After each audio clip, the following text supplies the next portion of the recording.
Caldwell, thank you so much for sitting down with me to just discuss this 2026 session upcoming. Yeah. Thanks for coming up, and thanks for doing the interview. All right, so let's go ahead and just jump right into it. Tell us about your top priorities going into this 2026 session. As the appropriations and budget chair, my top priority, always first and foremost, is to ensure that we pass a balanced budget here in the state of Oklahoma. That'll be probably the thing I work the most on as the year progresses. Normally the budget takes about 30 to 40 pieces of legislation to get it all said and done, and it's something we'll work on. Staff-wise, we've been working on it now for probably 4 months, and then we'll work on it every single day of session as well, and hopefully from around the first of May, we'll have really solid numbers to be able to go and pass that budget. So what can the taxpayers really expect you to either protect or just talk about the budget in general? What can the taxpayers expect you to look after in terms of the budget? Right. So, like with Oklahoma, we are a balanced budget state, and we have a constitutional obligation every single year to pass a balanced budget. So, but one thing that we do on the appropriation side, and so we have 9 subcommittees.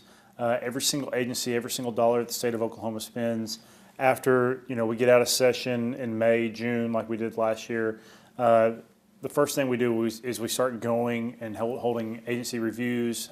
Literally today, the Oklahoma Department of Human Services is doing their final budgetary review, where they're having to go item by item in their budget, explain, hey, why did you spend this dollar? Why didn't you spend this dollar?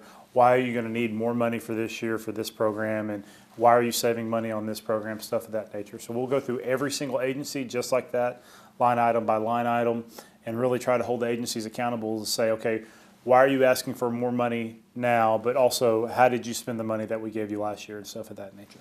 I know I talked to Daniel Pay a little bit about this, but how important is it to have somebody from Southwest Oklahoma be in that major position that you're in that committee? Yeah, I mean, it's, I've been very blessed, and I appreciate that Speaker Hilbert has placed that confidence in me to be able to do that.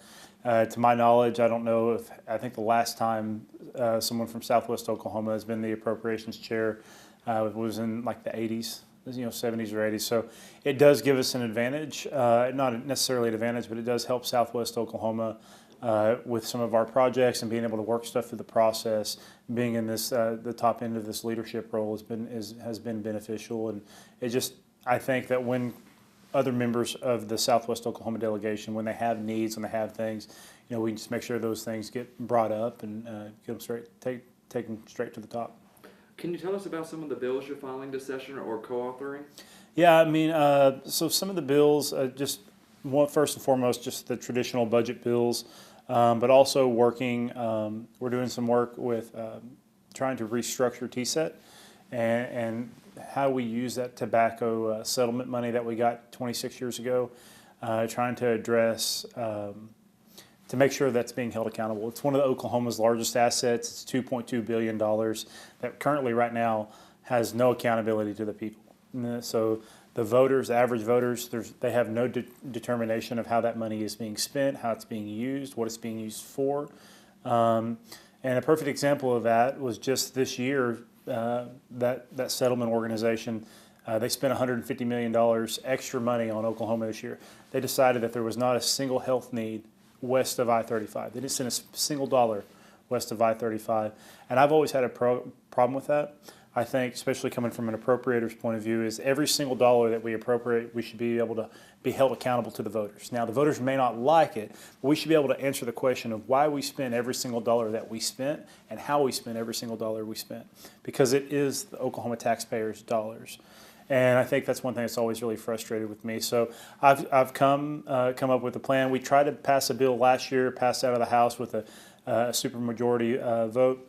The Oklahoma Supreme Court said no. It's part of the Constitution, that constitutional amendment back 26 years ago.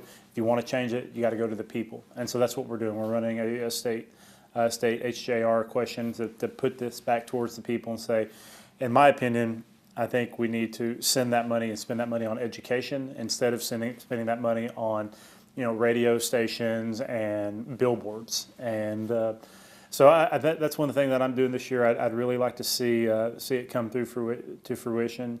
As for the other bills, I think I filed something like 20-something bills, 30 bills. I'll be honest with you, I haven't had a chance to look at every single one of them yet and come to the figure out which one's which, because I get so many bills that I send out to some of my subcommittee chairmen and stuff of that nature. But that's probably right now that's the largest thing that I'm working on. I'll also work on some stuff when it comes to utility policy. I know that we're going to look at 5-6 years ago we worked on a thing to prevent cross rate subsidization when it comes to utility policy. When it comes to 1 megawatt loads, greater than 1 megawatt loads, looking at reopening that and making sure that that's being enforced the way we thought it should be enforced, about to that 1 megawatt threshold when we start talking about exclusivity territory outside of the 2 IOUs territories. That's something we'll look at and address as well. When I was talking to Daniel Pay, that answer just kind of brought it up to me. He kind of said there's two different types of legislators: show ponies and workhorses. Yeah. Would you kind of agree with that? Like, to me, that just classifies like a workhorse of doing things that are not necessarily sexy policy, but are helping the state run. Well, I mean, I think that's a great compliment. That that quote can actually be attributed to Speaker Sam Rayburn from Bottom, Texas. Sam Rayburn, longest serving speaker in the United States history, and that was one of his things. He always said there's people that are show ponies that look for, every time you turn around they're looking for a camera to talk into, and there's other guys that put their nose to the grindstone and get to work. And I've always operated from that perspective is, let's dig into the policy, let's build the relationships here in Oklahoma City, and let's get that policy across the finish line for the betterment of our constituents back home, but also for the betterment of all 4 million Oklahomans. So that's something I try to really hold myself accountable to and really work on. When you think of Southwest Oklahoma specifically, what needs do you feel that might be under addressed at the Capitol? When I first got elected, I thought one of the ones that was really a really big issue was access to health care. And we spent 8 years working on getting that done, getting the hospital built in Frederick, but also in other areas of rural Oklahoma, places like Sarah, Oklahoma, which is in Southwest Oklahoma, trying to get them a new hospital open. But also, how do we pass legislation that would prevent other hospitals from being in the situation that they're in? How do we make sure Waurika never goes through what Frederick did? How do we make sure Clinton never has to shut down? Or how do we make sure that our Duncan Regional, Altus, and Lawton hospitals stay strong and healthy? That's stuff I've always really focused on. Another issue I've really worked on since I've been in office is education funding. When I first ran for office, that was a huge deal. Over the last 8 years, we've increased education funding by 74%. The average Oklahoma school teacher now, the state average for an Oklahoma school teacher is $61,000 a year. Also, we've increased their flex benefit allowances, and we've secured their pension long term. So I think one thing that I see going forward is, okay, we've addressed the funding issue now when it comes to common education. Now, how can we go back and address some of the outcome based? And one thing that the speaker is really focused on this year is learning, or the reading proficiency.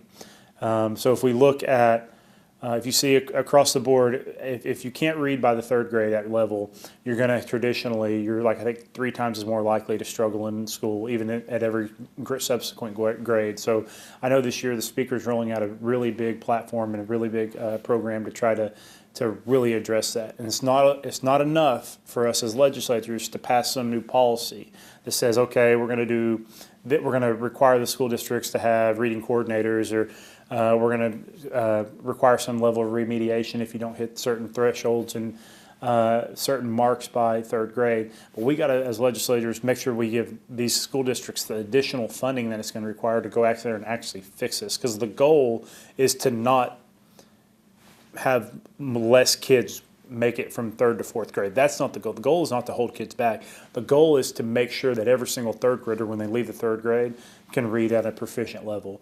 And that's going to require resources. Again, that's where from the budgetary point of view is how are we going to fund that? Because it's going to take 50 to 75, 100 million. I don't know what the number is, but it will be a large amount of money that we're going to have to put additional resources into making sure these schools, especially in rural Oklahoma, making sure these schools have the resources to hire that reading coordinator, to hire that reading specialist, to go to that kid that's in 2nd or 3rd grade that may have dyslexia, may have a learning disability, may have just not had the same amount of reading to them at home that may be struggling, we have to make sure we target them and make sure we can bring them up, because at the end of the day, a rising tide will lift all the boats. Where do you think the biggest disagreements might lie this session? Do you think it might be in education or healthcare or any other areas? I think the biggest crux that we're going to see up here this year is going to revolve around healthcare. I mean, so especially from a budgetary point of view, we've seen with HR 1 coming down from the federal level, which is kind of ratcheting back some of the federal subsidies when it comes to the expansion population and Medicaid in general. And then it'll start ratcheting back starting in FY27. It'll start ratcheting back some of the provider rates, which will then in turn put a squeeze on our local and our rural hospitals. But at the same point in time, how are we going to cover that gap? I mean, we're already seeing this year where the Oklahoma Healthcare Authority is going to need close to $500 million more to do the same thing, basically a maintenance of effort just to do what they did last year. So I think it's something we have to be very cognitive of, because the one thing that makes Oklahoma unique is the people of the state of Oklahoma put that in our Constitution when they did expansion population. So I'm hopeful that there are certain levers in which we can pull to try to limit some of that cost growth, but at the same time still have the same care and providers that are out there, but also we don't necessarily want to bankrupt the state. So how do we find that balance? And I see that in and of itself being a point of contention within the Republican caucus up here, but also just in the chamber in general. With compromise, how do you decide as a legislator what you're willing to negotiate on and where that line of the sand is? Like, no, I'm not willing to cross that. I mean, for me, I think you got to have a certain moral code. You have to have like what I call a true north, or a North Star, that you say, hey, this is something where I'm always going to be, a position I'm always going to have. But at the same point in time, you have to understand that incrementalism works. I mean, the end goal should be able to help the constituents back home, to help the state, help move people forward. So sometimes you have to compromise. You have to work. There's 100 other state reps up here other than myself, and there's 48 senators, and then there's the governor, and there's the agencies. So there's a lot of moving parts. So you don't want to be too rigid, and you want to be able to work with people. Sometimes work with people that have differing opinions within your own caucus, but also working with people that have different opinions politically, and people that are Democrats. I'm a Republican. There's a bunch of Democrats up here. So you want to be able to work and remain professional with people. And I think that's one thing is we can disagree, but we don't have to be disagreeable all the time. But at the end of the day, we want to make sure we're moving, in my opinion, one thing that I ran on is moving good conservative policy that's going to make Southwest Oklahoma better, and trying to find places to compromise where we can, so we can have, because at the end of the day, you got to have 51 votes to pass something. So there's not a single ideal or a piece of legislation that I can put in unilaterally. I have to go find at least 50 other House members to say, yeah, that's a good ideal. So that's something to be very cognitive of, is to work with, especially other people in our caucus that are going to be to the political left of you or to the political right of you, even though they're in the same political party a lot of times, is making sure that we can find those places of common ground. And at the end of the day, I think our founding fathers, when they originally set up this framework of government, I talk about it all the time on our podcast, Inside the Capitol, is that adversarial friction. There's supposed to be friction in this process. It's supposed to be hard to pass pieces of legislation, because the end product, 9 times out of 10, is the final product is greater than the sum of its parts. And I think what causes that is that sharpening, that going to your colleague and saying, have you thought of this? Have you tried this? Hey, I see what you're trying to do here. You want this, this, and this. My people don't need this. My people need X, Y, and Z, but you want A, B, and C. But could we move it? And then is the end product even better, because we're putting our minds together and we're trying to work through the process and figure it out. And I think that's where this system really works, is that when that adversarial friction creates a better end product. Do you think there might be an issue this session that might define it? I mean, I think it has just about every issue up here has a tendency to do that. I mean, I don't know a specific one that comes to mind right now. Before we get into session, that could be that. But I mean, a perfect example is what do we do with the Tobacco Settlement Trust? I mean, they do some things really well. There's some things they don't do well. And there's going to be people that are saying, hey, you know, it's a net positive that this is happening. They have helped over the last 25 years bring down our tobacco use rates. That's good. Is that the same thing as what could that asset be used for? And that's something that I think we're gonna have to go find compromise, and we're gonna have to go talk to people and say, okay, we understand that they do these things, but we also have we don't need a level of redundancy because we have an Oklahoma Health Department. So that's something that could be, I think, anytime you talk with education policy, with the speaker's reading proficiency plan. I mean, I think anytime you talk education, you're going to have 101 members up here that have a very definite opinion, and it's going to range the gamut of where that opinion lies on the political spectrum. So, and that could be from the members of the Democratic Party all the way to the members of the Republican Party. So there's all kinds of issues, I think, that will meet that this year. I mean, it just about every single piece of legislation that's up here requires some level of intellectual compromise and to work through the process to get it to come to fruition, to get it actually passed into a law. Is there anything you want to tell the Southwest Oklahoma viewer about what you're working on, or just like a small little statement that you want to tell them to leave them off with? No, I mean, I appreciate the people of Southwest Oklahoma sending me up here. It's been one of the greatest honors of my life to continue to represent my friends and families back here in Southwest Oklahoma, and I don't take it lightly. I say it all the time, is, you know, every morning, every Sunday when I drive up, I always turn on Lincoln and come up Lincoln to go to my apartment. And every time I see the Capitol, I still get goosebumps and think of how awesome it is that I get to come and represent our little corner of the world up here in this form of representative government. And I'm very, very thankful for that and very proud to get to do that and call Southwest Oklahoma home. Perfect. Awesome, Thank man. you so much. Appreciate you. I appreciate you.